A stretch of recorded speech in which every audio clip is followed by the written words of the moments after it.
People who post derogatory hashtags or humiliating photoshopped images could be prosecuted under new legal guidance which aims to tackle practices known as doxing. There's also dogpiling and one more, virtual mobbing.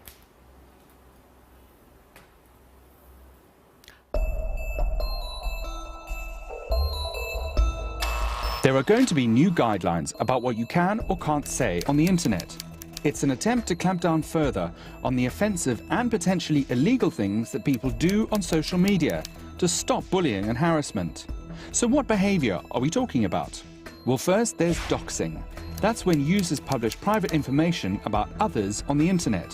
For example, if someone posts something that you don't like and you find out their home address and publish it online, that could now lead to a prosecution. Next, there's dogpiling. Dogpiling is like a virtual mob. It's when you see a post you don't like and then encourage others to send that user abuse or encourage others to harass them. That could now land you in court. There's also hashtag abuse.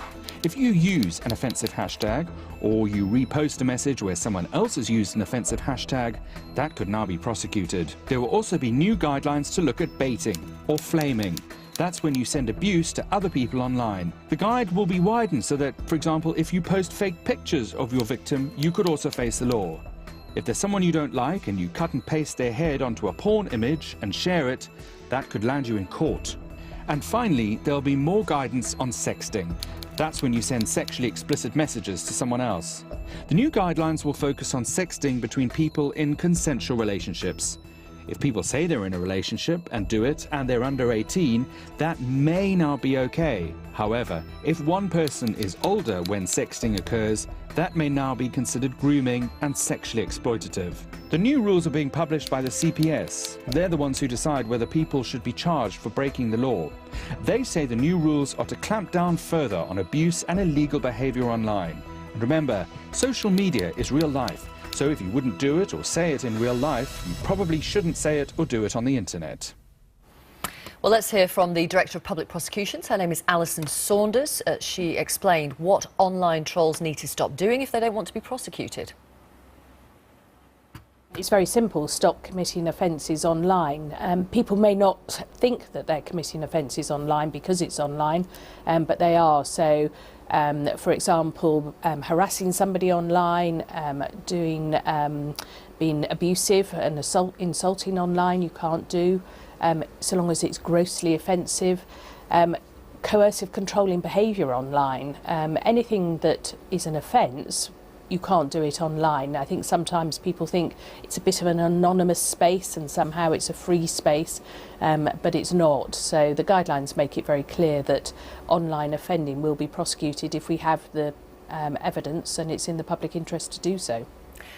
I'm not sure it is that clear, you know. I mean, are you allowed to be generally abusive or offensive in your tweets, for example, with, you know, if you have an opinion about an X Factor contestant or a particular politician, are you allowed to tweet those kind of offensive comments about an individual?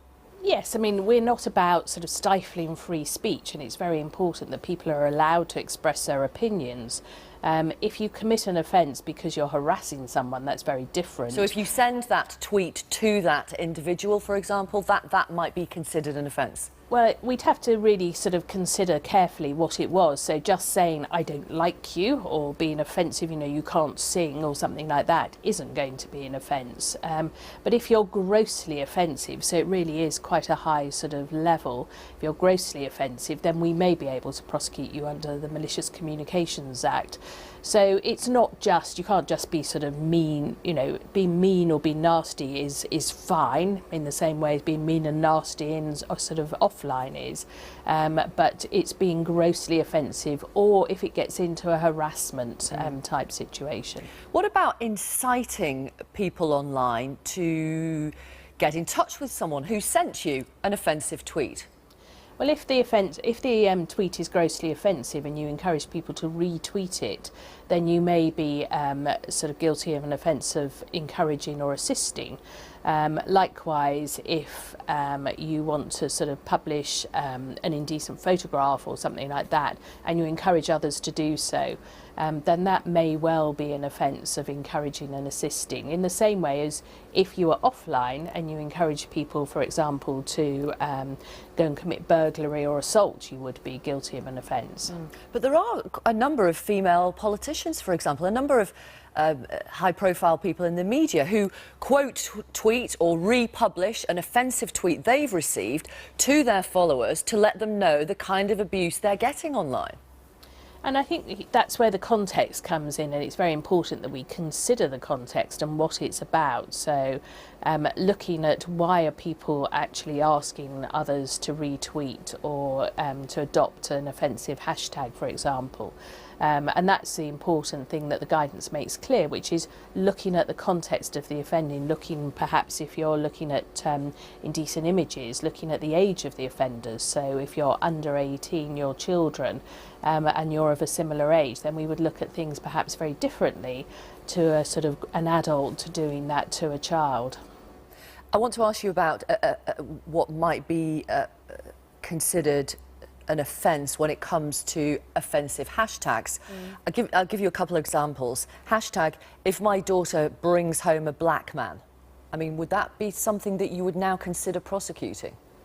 I think that may be. Again, it depends very much. I mean, just of itself, you wouldn't necessarily think that is, but some people, you know, again, if it's directed at an individual, it may be that that's a hate crime. So inciting, sort of, you know, looking at whether or not it's an aggravated offence because of the racial element to it. But again, it's sort of very much looking at, we'd need to know far more about the context of the offending and who it's gone to, how widely it's gone. And that's the difficulty with the internet, is that it goes out so quickly into so many more people. Exactly. So would you be potentially looking at prosecuting thousands of people or the originator of the hashtag?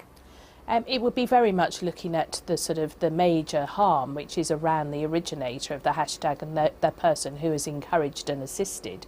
And obviously it would be a matter for the police to investigate, but you know, that's where the harm will be, as opposed to all those who retweet. But again, it would depend on the circumstances.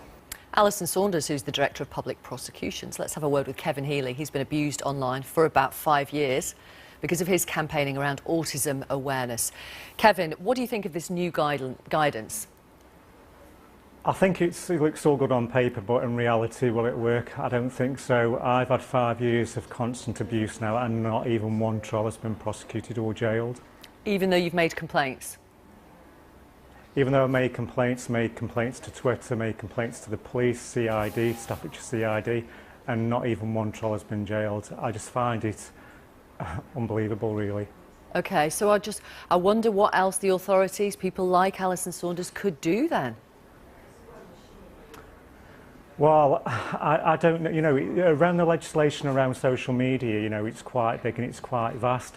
Also, you know, with the laws in the UK, if somebody's trolling you from outside, my last batch of trolls were from the US, and the police came back to me and said, you know, Kevin, we can't do anything because these trolls reside in the UK. So not only does the legislation need to change in the UK as well, it needs to change international. There needs to be international laws around social media. OK.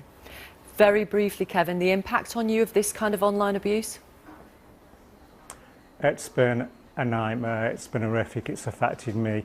It's just been horrendous, and you know, it doesn't go away from you. It stays with you 24 hours, 7 days a week. There's no escape from it. I'm really grateful for your time, Kevin. Thank you for coming on the programme. Thank you. Kevin Healey.